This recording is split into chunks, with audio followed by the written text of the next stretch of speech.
The King's show of solidarity, says the Mail. We are at a crossroads in history, says the Telegraph. I think that is very true.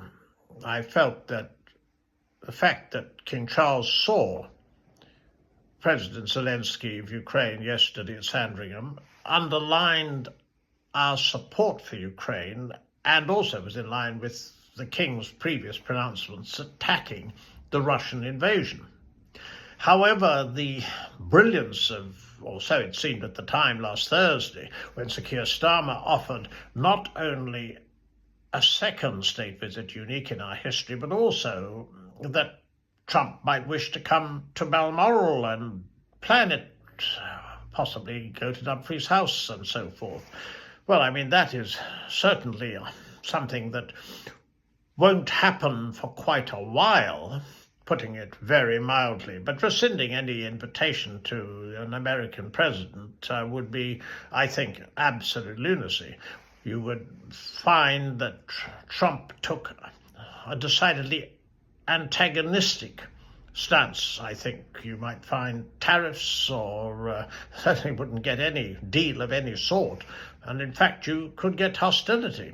The problem is that before the coalition of the willing, so-called, can increase their defences so that it could be a meaningful filling of a gap left by the American military, I mean, I just don't see it. What I do think is, as the weeks and months unfold, we must at least attempt to keep America on side if it is possible. And I think it's very likely that President Zelensky will be back in the White House before too long, signing the deal which deals with minerals, which Trump is so keen on. What is absolutely pivotal, of course, is the United States acting as a backstop with its military in some form.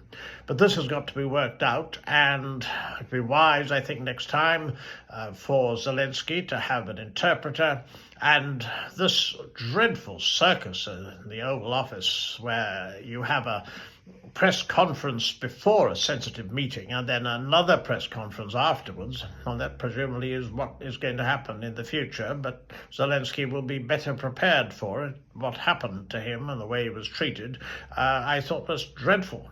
But in future, in the weeks and months to come, before something has been worked out which everyone can live with, not to mention any peace deal put to Russia, which is a totally different issue, where obviously Ukraine and hopefully the European allies, I say hopefully because we don't know what's going to happen, are involved.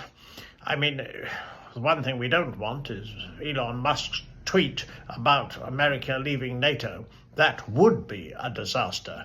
And we still have a monarch who is respected by Trump, and it's essential that it stays that way.